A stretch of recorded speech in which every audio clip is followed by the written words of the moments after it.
and above it hanging from the top of the shop, a robotic hand with 5 fully articulating fingers and human proportions. No. What's going on? I'm Cody. Welcome from Nathan for Reaction. Today, to be react to film theory, the FNAF movie just changed the lore despite the film theorists. Now, this sounds really interesting, and I'm really excited to see this. But so, link to the video in the description. I'll ask if they're new channel. Smash that subscribe button. Let's go and check out film theory. The FNAF movie just changed the lore. Hello, Internet! Welcome to Film Theory, okay, the show that knows that a picture is worth 1,000 words. Right. Show them what really happened. And what did you draw? A yellow rabbit hitting the subscribe button? They can see. Right, that's so interesting. Great! That is the point of the subscribe button, after all. Right, no Thanks, cap. Abby. Finally it's happened. After 8 agonizingly long years in development hell, hopping from studio to studio, director to director, the Five Nights at Freddy's movie is finally so out for you to go see right now. And man, has this been a commercial hit. As of the writing of the script, just 1 weekend into release, the movie's made over $152 million at the box office. More than 7 times its own budget. And that's despite being available to stream on Peacock, where, oh wait, it's also the most viewed movie on Peacock ever. Suck on that, my big fat Greek wedding 3. It's also Blumhouse's most successful opening weekend to date, which means that more people are turning out to see Springtrap wielding his knife than Michael Myers. Maybe now Hollywood will finally bother to get the name of this thing right. And his other movie, Friday Nights at Freddy's, comes to theaters and streaming on Peacock October 27th. Five Nights at Freddy's. What did I say? Friday nights. It's been 8 or 9 years since I first met Scott. Ray legit said Friday Nights at Freddy's. Oh my goodness, dude, no. Hawthorne, who created this. Why do we get it wrong? Or not. Who cares? Forget them. This thing was made for the fans. From Sparky the Dog to Dream Theory to... It's just a theory. You bet it is, and today we're getting back to those theorist roots. Today we're theorizing about the actual movie, and boy, is there a lot to talk about here. True story, after the movie, I basically locked myself in the room with Lee and Tom, the film and game theory creative directors, and we busted out our trusty whiteboard to figure out exactly what was going on in the movie and where the story was gonna head in the future, because there were just a lot of details left hanging. What was up with the Balloon Boy figurine? How's no one freaked out by the fact that there are bodies in those animatronics? Wasn't this like the most structurally unsound table for it of all time? That last one, perhaps, the biggest mystery of them all. Today, we're gonna be looking at all the Easter eggs, secrets, and hidden lore from the movie, then comparing those to other parts of the franchise, both the books and the games, in order to predict. I bet the movie has a lot of hidden lore into it, dude. Like, I watched it and I was like, yeah, this has to have some The story lore. of the FNAF 2 movie is gonna go years before they actually make it. So that's our one job for today, but before we get to it, I also have to shout out our brand new line of officially licensed FNAF theory wear. That's 2 jobs. Yeah, I guess you're right, Vanessa. It is 2 jobs. Anyway, I tell you guys, these are some of the most fun, unique items that we've ever done. And not only are the designs fun, let's be honest, there's also a lot of just FNAF stuff out there in the market, which is also why we wanted to create the highest quality clothing out there, complete with rubber patches, embroidered detailing, soft teddy fleece. This stuff isn't just FNAF merch, it is FNAF apparel. Oh, in case you were wondering, every item in this collection had to be approved by Mr. Scott Cawthorne himself. Look, we're so tight, I even know how to pronounce his name right. And in this collection, we've got something for everyone. Do you like graphic tees? Check out the retro band t-shirts featuring Freddy, Purple Guy, and of course, Music Man. You want something a little bit more subtle? The all-over prints of the confetti tee and the employee tee will make you look good without screaming, I'm a FNAF fan, in everyone's face. If you're in the mood to do some cute FNAF bounding, the Chica Cheer bundle's got you covered, with a Chica-themed top, skirt with underskirt, and high socks. And of course, we've got jackets. Oh boy, we've got jackets. Oh, those look not a theory wear collection unless there are some killer jackets in here. And we have fun with this batch. You have the FNAF High Varsity jacket inspired by Chica's Anime Adventures and Ultimate Custom Night, with colorful patches of all your favorite characters down the faux leather sleeves, and a class of 1983 embroidered patch on the back, for obvious reasons. There is only one thing that could possibly go wrong. Yeah, and that's falling in love with another jacket, like our withered fleece complete with 3D animatronic endoskeleton detailing. That's a Endo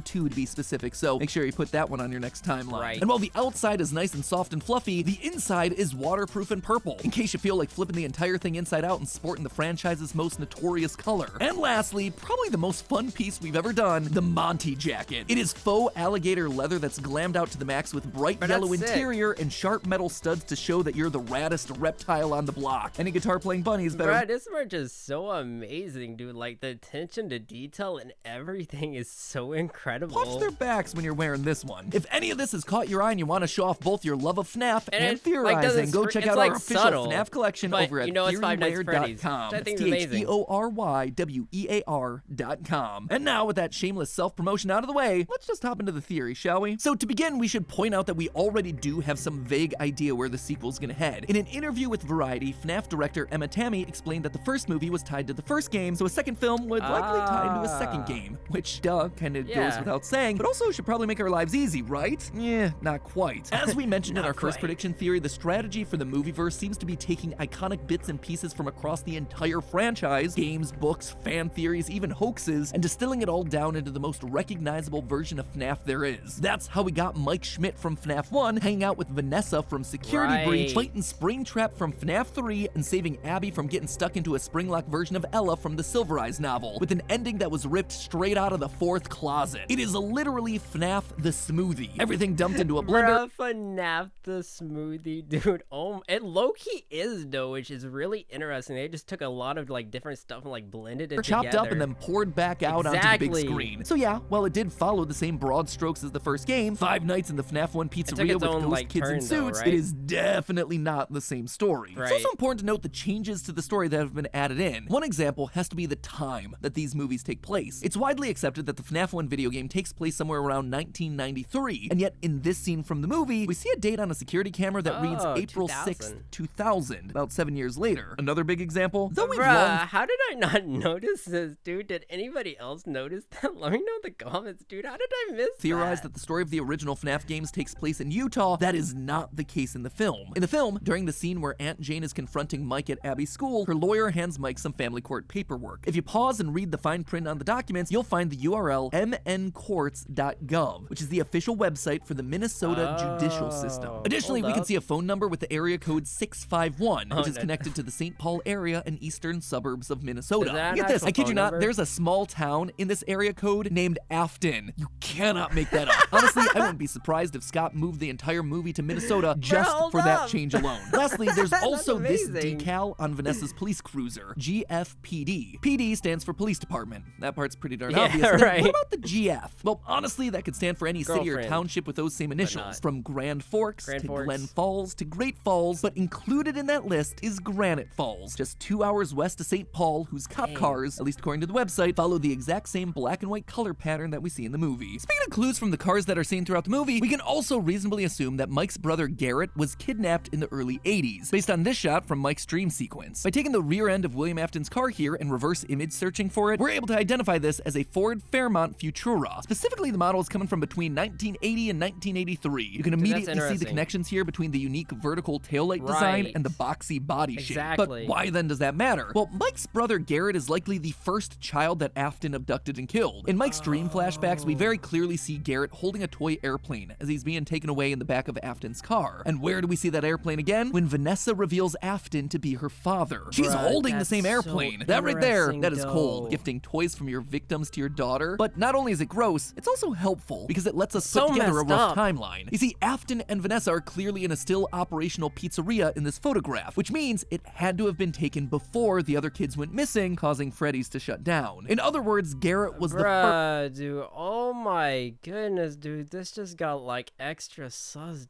bro, like, oh my goodness. First of Afton's victims that we currently know of. And that right there, that's important, because in the games, Afton's first victim, and the one most closely associated with his car, goes on to possess the puppet, a marionette-esque character that serves as a protector and guide to all the other spirit children. It's the first victim that gives gifts and gives life to the other animatronics after their murders. We see this possession happening in FNAF 6's security puppet minigame. Notice the tire tracks out there in the rain. We see the exact same event from a different angle in FNAF 2. Notice that cool purple car. From there, the rest of FNAF 2's hidden minigames then show us the puppet trying to protect the other dead children from Afton. And when it can't, the puppet decides to bring them to life in the form of animatronics.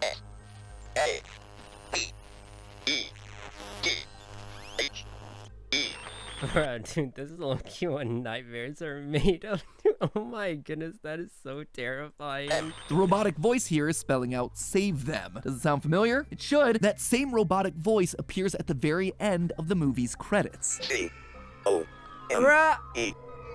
I knew there was a reason you wait for the credits. Once the whole thing wraps, the voice has spelled out, "Come find me," in the exact same way that the puppet communicated to the player in the FNAF 2 minigames. And who needs to be found in the movie? Garrett. See, the fact that they never resolved what exactly happened to Garrett was a big thing that stuck out to me when I was watching this thing. After all, it was Mike's entire motivation, and his only clear outright connection to both Afton and Vanessa. His fate is definitely going to come up again in the sequel, and all the signs are pointing to the puppet from the FNAF 2 video game. What's more, did you notice the music that was playing during that section? It's a music box, another nod to the puppet, who in the games is kept calm by constantly winding a music box. In short, Garrett is possessing the puppet. Dude, they're putting all this stuff in there on purpose, dude. Oh my, so there's lore in the movie just like the games, dude, but you have to find it to see it. Dude, like what? That is so interesting. In this world. And here he is literally trying to tell Mike and the audience to come find him in the sequel. Bro, this is for the fans, consider the method of Afton's crime here. It is different from all the rest. This is He's for out the in nature. fans. He kidnaps Garrett and presumably leaves him alive longer than his normal victims. He keeps the kid's toy and then gives it to his daughter. They're even in a completely different state. Unlike the rest of Afton's crimes, where he just lures kids to the back of the pizzeria and kills them, here things feel premeditated. They feel personal. And that would align with both the games and the books, where Afton's first murder isn't just a random killing, it's targeted against one person, his business partner and the original builder of the animatronics, Henry. Small souls trapped in prisons of my making, now set to new purpose.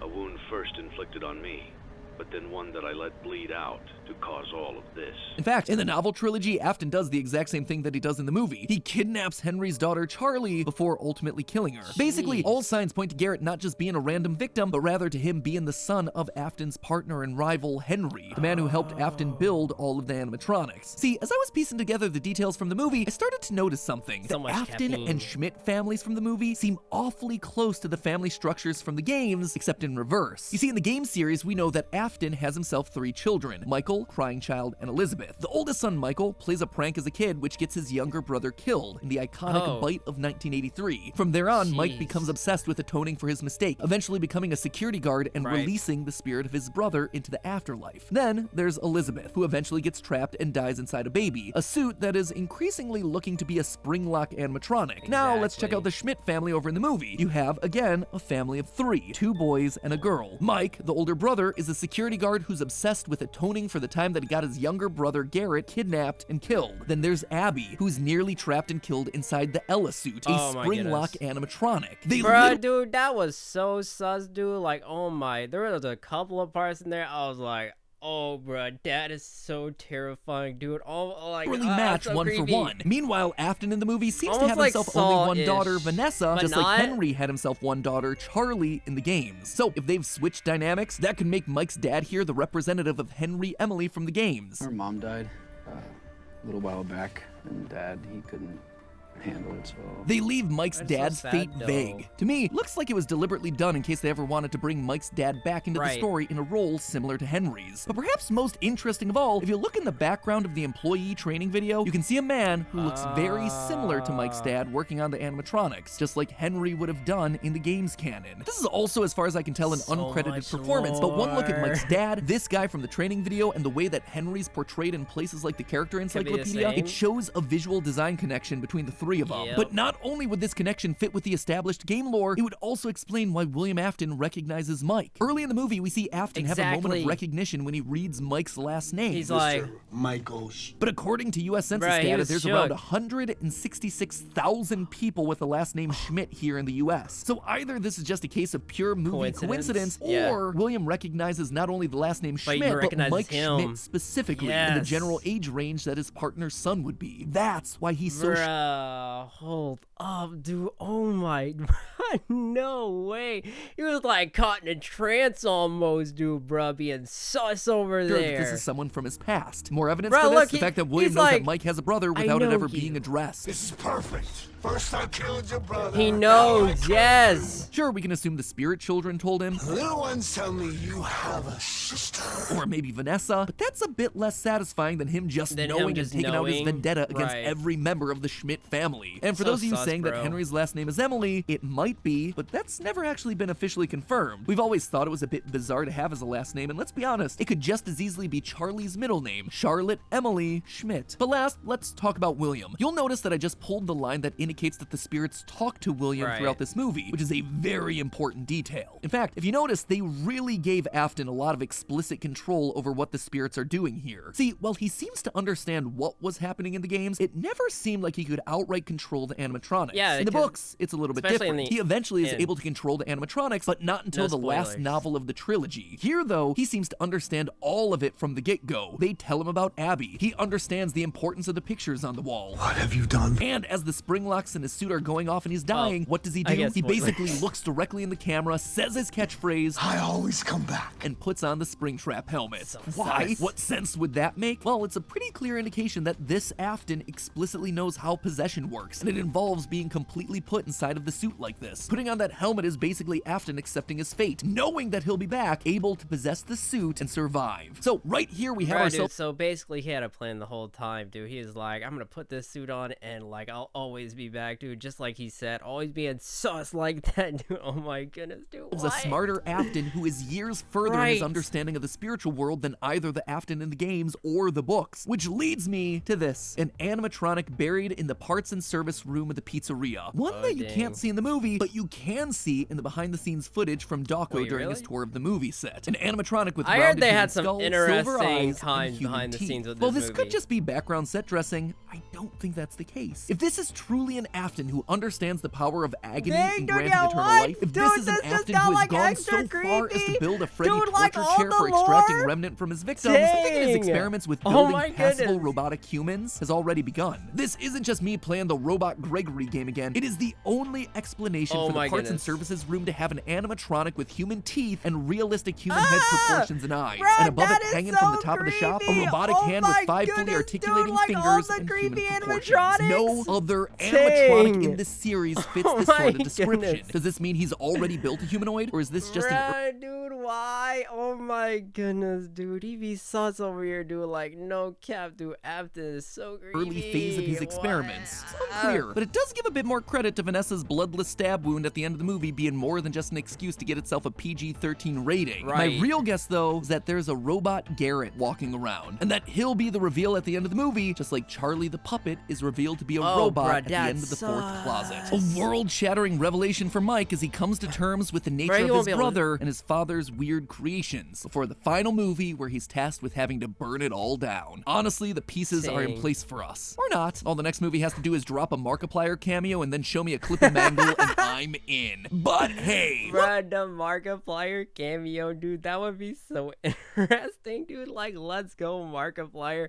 Dude, oh my goodness. I just so love this movie, like, from beginning to end. I just think it was so amazing, so interesting, dude. Like, so much lore as well, dude. But I didn't know there was this much, dude. Like, oh, this is so amazing. One last reminder to check out our incredible officially licensed FNAF merch. Grab them while they are remnanting.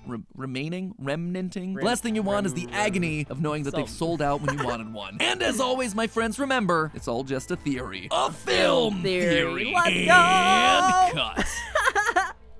Oh dang, dude, that was so interesting, dude. Like, all the lore over here as well, dude. Like, the film theories, though, bro. It's so terrifying and ominous, bro.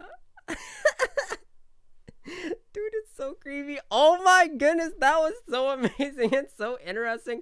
Dude, there was like so much lore. I was not expecting that much. I was expecting some, but like not that much, dude. But oh my goodness, dude, definitely a movie for the fans, though. Oh my goodness, dude, like FNAF. At the beginning, he called it Friday Nights at Freddy's, dude. Oh my goodness, dude, like, oh my goodness, dude, Five Nights at Freddy's is so amazing, dude. Like, all the lore from the games and now the movies, dude. Like, lore on top of lore, dude, which I think is really interesting. And what you guys think about the movie, let me know in the comment section down below, because I thought it was amazing. Like, a 10 out of 10 amazing movie. I thought it was just like so fantastic, really incredible, dude. Creepy at times, also very like, oh my goodness, dude, like, it was amazing but so fantastic. Definitely a movie for the fans of Five Nights at Freddy's, which I think is really amazing. That was like so fantastic, dude. Like all the lore. What do you guys about film theory? The FNAF movie just changed the lore. Let me know in the comment section down below. Also, click that bell to turn notifications. But as always, guys, thank you so much for watching. I really do appreciate it. If you guys enjoyed the video,